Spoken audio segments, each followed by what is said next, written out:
सबसे पहले भूत भावन शंकर भगवान ने राम जी का कथा सुनाई कै बार। त्रेतायुग माही, त्रेतायुग में एक बार भूत भावन शंकर भगवान कैलाश से नीचे जाने लगे। कैलाश से नीचे उतर के कहाँ आने लगे? कुंभज ऋषि। कुंभज ऋषि को जानते हैं? पहले उनका नाम था अगस्त मुनि। अगस्त मुनि नाम था। पर जब एक दिन उन्होंने जिस समुद्र की कोई गहराई नहीं नाप पाया, उन समुद्र को महाराज अगस्त जी ने 3 चुल्लू पानी, चुल्लू जानते हैं? 3 चुल्लू पानी में समुद्र को पी गए। क्यों पी गए? आप लोग भी जानते होंगे, क्योंकि शहर भी तो देहात वालों से बसा है। एक टिटीरी नाम की चिड़िया होती है, एक टिटीरी नाम की चिड़िया होती है, उसके अंडे समुद्र में की लहर में बह गए। और जब समुद्र की लहर में बह गई, वो बड़ी जोर से चिल्लाई। महात्मा जी के पास पहुंची। महात्मा जी ने कहा क्या हुआ? चिड़िया ने कहा महाराज मेरे अंडे समुद्र ने बहा लिए। महात्मा जी ने कहा तो क्या चाहती हूँ? चिड़िया ने कहा आप इसको पी जाइए समुद्र को, मैं अपने अंडे उठा लूंगी। भक्तों का मान रखने के लिए जिस समुद्र को कोई पी नहीं सकता था, गहराई नहीं नाप सकता था, आज अगस्त जी महाराज ने पी लिया, इसलिए उनका नाम एक कुंभज पड़ गया। तो महाराज सबसे पहले कथा मृतलोक में हुई। कल बोला था ना, स्वर्गलोक में देवता मिल सकता है पर देवता की कथा नहीं। मृतलोक में देवता भी मिलेगा, देवता की कथा भी मिलेगी। कथा सुनने के लिए भगवान शंकर को भी मृतलोक में आना पड़ा। पहुंच गए महाराज, पहुंचे ऋषि कुंभज ऋषि गाही। कुंभज ऋषि महाराज के पास पहुंच गए, लेकिन वहां मैया सती भी साथ में गई। याद रखना चाहिए, देवियों को भी जब भी आप कथा सुनने जाएं, देवियों को जरूर ले जाएं।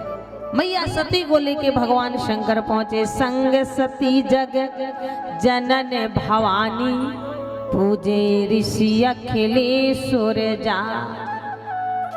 माता सती को लेके जब भगवान शंकर पहुंचे, तो यहाँ महाराज अगस्त जी ने अपना मंच छोड़ करके दौड़ करके पूजे ऋषि अखिलेश्वर जा। भूत भावन शंकर भगवान का परम्बा जगदम्बा मैया सती के सहित जब पूजा किया, माता सती तो बड़ी भ्रमित हो गई। और हर बीमारी का इलाज है, हर बीमारी का इलाज है, पर शक रूपी बीमारी का कोई इलाज नहीं। एक बार अगर हमारे जीवन में भ्रम पल जाए, वो कभी निकलने वाला नहीं है।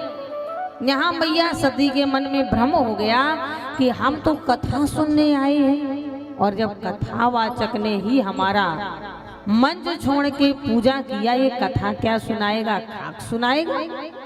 बोलो, आप कथा सुनने आई है ना, और हम अगर मंच छोड़ के आपका पूजा करें तो कहीं ना कहीं आपको भी डाउट हो जाएगा। लेकिन सती जी ने ये मन में विचार नहीं किया। बोलिए, आप यहाँ पे कोई नहीं होगा, हम किसी कथा सुनाएंगे? टेंट पंडाल को तो नहीं सुनाएंगे, बिछाई को तो नहीं सुनाएंगे, क्योंकि कथावाचक का मन तब लगता है जब श्रोता हो। और दूसरी बात, हम लोग बैठे हैं मंच, और मंच के ऊपर ये चौकी पड़ा है। मंच है ना, मंच के ऊपर ये चौकी पड़ा है, और आप लोग कहाँ बैठे हो? हमारे बुंदेलखंड में कहते हैं जमीन में वही बैठता है जो जमींदार होता है, और चौकी में वही बैठता है जो चौकीदार होता है। तो हम लोग चौकी में बैठे हैं तो चौकीदार हैं, आप लोग जमीन में बैठे हो तो जमींदार हैं। और तीसरी बात, हम लोग ऊंचाई में बैठे हैं, आप लोग नीचे बैठे हो। तराजू के 2 पलड़ा होता है, ये इलेक्ट्रॉनिक वाला का नहीं, देसी वाला, जैसे 2 पलड़े वाला पहले होता था।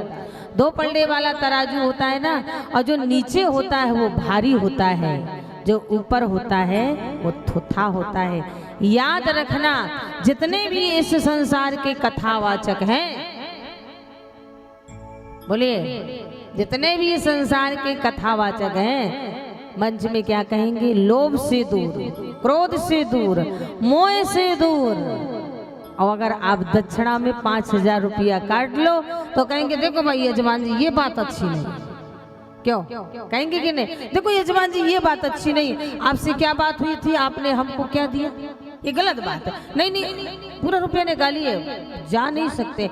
इसीलिए दूसरों को उपदेश देना आसान है, लेकिन स्वयं के जीवन में उतारना बड़ा मुश्किल हो जाता है। इसीलिए याद रखना, संसार को उपदेश देने से पहले एक बार अपने आप को संभाल लिया जाए तो संसार को उपदेश देने की जरूरत नहीं, अपने आप संसार संभल जाएगा।